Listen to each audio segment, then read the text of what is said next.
So a while back, I did an editorial three-parter about my take on music videos, which led me to really appreciate them and have them shine in a new light. I decided to look deeper into one of the newest music videos from Opeth, so let's find out about this guy.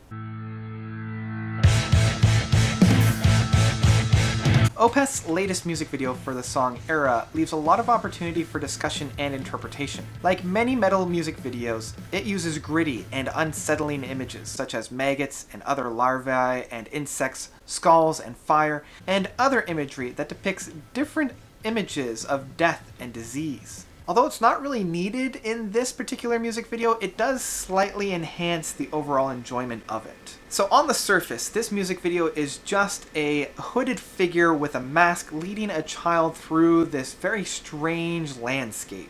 Along the way, he sees a lot of different things just kind of pop up all over the place. Let's just take a moment just to look at the opening couple of shots in this music video. We establish our two characters, the child and the cloaked figure. The cloaked figure gets down on his knees to connect with the child. The child then nods and takes the first step. This is important as it's the child's choice to move forward, his own free will. As the child continues to move, we see the cloaked figure behind him, always in the background, always following him, as though death is in the shadows just behind the child. The child approaches the veil, a thin metaphor for the veil of death. The child enters without the help of the cloaked figure. Even though the cloaked figure enters afterwards, the child enters alone. Once the child enters, that's when we see all those visuals we become accustomed to for the metal music video. Close-up of limbs and eyes and things on fire or breaking, maggots and lightning. Honestly, outside of just creating an establishing shot of where the folks are going, it's not really needed here. Then we see the cloaked figure and the child moving through this barren landscape. But the point that I love is when the child looks to the cloaked figure and the cloaked figure raises his arm and points. It's much like that ghost of Christmas future from the Dickens Christmas Carol. Another point that this cloaked figure is a representation of death. And then he points to this fallen city. On their walk over, we see stone figures of people and even a triceratops. Now these visuals, even though they're not the greatest in terms of CGI, are what I am looking for when I'm approaching this type of music video. We're not relying on those cliches of metal music videos. We're introducing something new and visually interesting. Those statues that look as though they've gone through a bad digital rendering process show the distortion of those characters' souls. What I really like is when we stop and see the child look down and pick up a skull of what looks like a monkey or an earlier version of man. This goes very well with the title song of Era, as in those who owned the skull's era are now long gone, and the child is the next step in line. Now let's talk about framing and structuring within this particular scene of the child holding that skull. He is hunched over with the skull in hand, and the cloaked figure is in the background.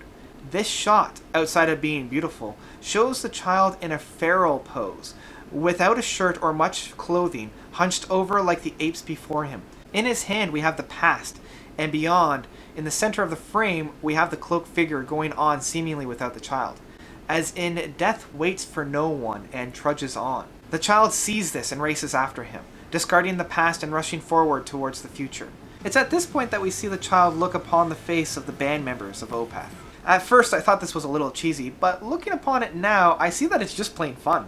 It's also a neat little fact that the further the child and the cloaked figure move through this landscape, the color scheme changes from red to blue, as though we're coming out of hell and moving towards Earth, or more the Earth is shaping itself from that molten lava planet to a more hospitable place to live.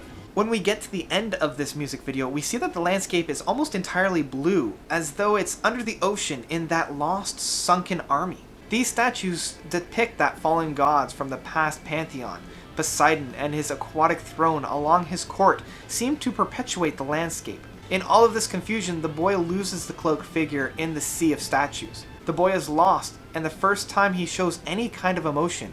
These figures from the past haunt him as he's physically trapped by their presence. The child rages out, and again, like at the beginning, we see those hands and lightning and waves and snake imagery. It does bookend the child's journey through this landscape pretty well.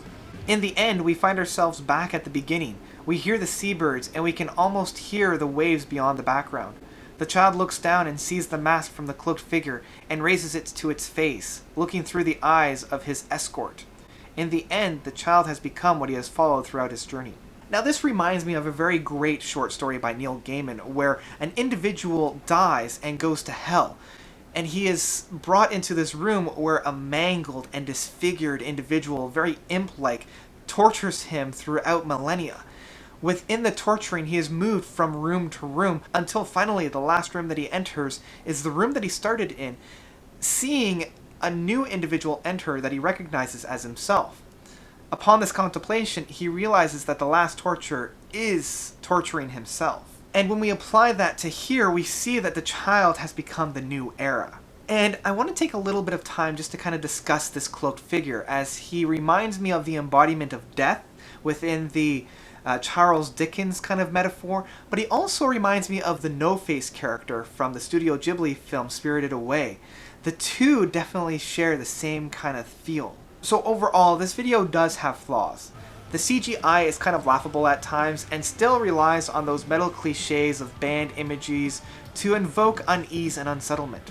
But everything else in this video is golden. I love the other imagery, the moving from red to blue in the color palette. The concept of the song is emulated very well on screen with the fall of all those past eras in one shape or another, and the rise of this new one. I also like the concept of the past eras coming to haunt the future.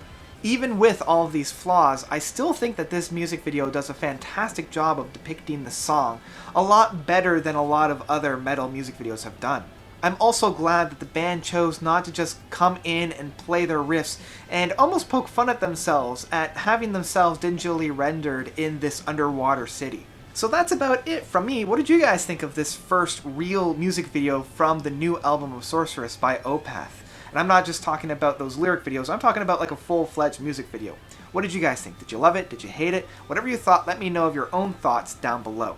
Also, try to dig a little bit deep and try to figure out what some of these metaphors really mean. And thank you guys, as always, for watching. You guys are definitely the best. And until next time, notes out.